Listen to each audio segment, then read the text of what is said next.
আসসালামু আলাইকুম সম্মানিত ভিউয়ার্স। তো এখানে আমরা একটি বাথরুমের কাজ করতেছি অলরেডি। তো এই বাথরুম সম্পর্কে বিস্তারিত আলাপ করবো আজকে আমরা এই ভিডিওতে, টাইলসের দাম এবং কোয়ালিটি সম্পর্কে। তো যারা ভিডিওটি দেখতেছেন অবশ্যই ধৈর্য সহকারে দেখবেন।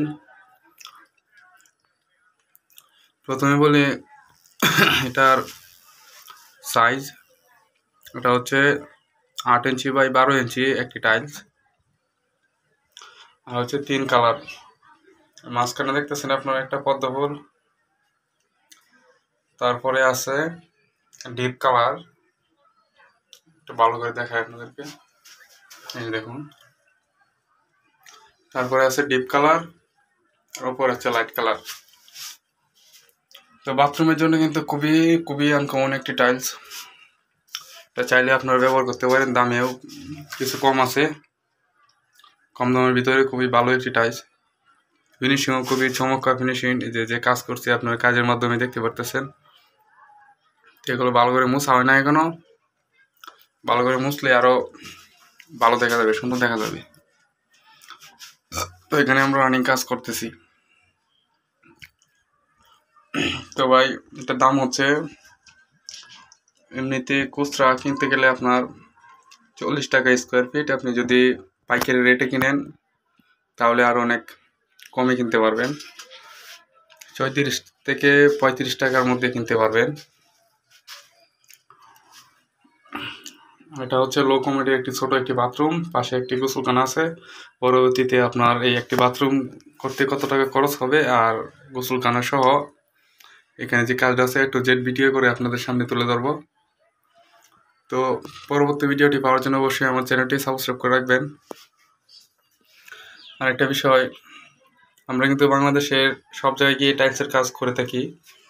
যদি আমাদেরকে দিয়ে কেউ কাজ করাতে চান তাহলে অবশ্যই ডেসক্রিপশনে ফোন নাম্বার দেওয়া থাকবে বা স্ক্রিনে ফোন নাম্বার দেওয়া থাকবে, আপনারা অবশ্যই আমাদের সাথে যোগাযোগ করবেন।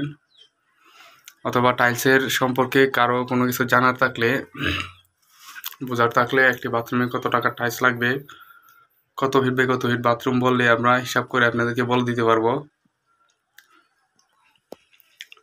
তো এই ছিল আজকের ভিডিও। আরেকটা বিষয়ে বলে দিই, অনেকে প্রশ্ন করে থাকেন ভাই টাইলস খুলে পড়ে যায় কেন, আপনি টাইলস খুলে পড়ে যায় কেন। এই বিষয়টা নিয়ে যদি কথা বলি তাহলে আমরা এইখানে দেখেন আমরা কোন পদ্ধতিতে টাইলস ফিটিং করতেছি। এই যে দেখতেছেন পানির ভিতরে টাইলস কিন্তু দীর্ঘ সময় ধরে ভিজিয়ে রাখতে হয়।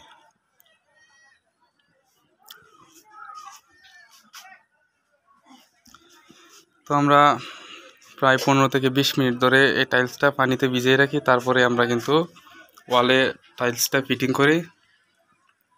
আর এটা না ভিজানোর কারণেই মূলত খুলে পড়ে যাওয়ার কারণ। তো আপনারা যেখানে টাইলসের কাজ করবেন বা করাবেন, টাইলস অবশ্যই ভালোভাবে পানিতে ভিজাতে হবে, অথবা টাইলস ফিটিং করার পর মিনিমাম 1 সপ্তাহ ওই ওয়ালের উপর থেকে খুব ভালোভাবে পানি খাওয়াতে হবে ওয়ালটাকে, তাহলে কিন্তু টাইলস খুলে পড়ে যাওয়ার সম্ভাবনা থাকবে না। এই যে এখানে যে কাজটা হচ্ছে এটা ডিজাইন নিয়ে পরবর্তীতে ভিডিও তৈরি করব। আর এই হচ্ছে দরজা সহ যা আছে সব কিছু আপনাদেরকে ভিডিও করে পরবর্তীতে একটা ভিডিও বানাবো। তো ভাই যদি ভিডিওটি ভালো লেগে থাকে তাহলে অবশ্যই আবার রিকোয়েস্ট থাকবে আমার চ্যানেলটি সাবস্ক্রাইব করার জন্য। আর কারো কিছু যদি কোনো কিছু জানার থাকে, বোঝার থাকে, তাহলে অবশ্যই কমেন্টের মাধ্যমে জানিয়ে দিতে পারেন, অথবা আমার ফোন নাম্বারে যোগাযোগ করতে পারেন, ইমো, হোয়াটসঅ্যাপ বা কন্ট্যাক্ট করতে পারেন সরাসরি, কোনো সমস্যা নেই। তো আজকের মতো এখানে ভিডিও শেষ করছি। সবাই ভালো থাকবেন। আসসালামু আলাইকুম।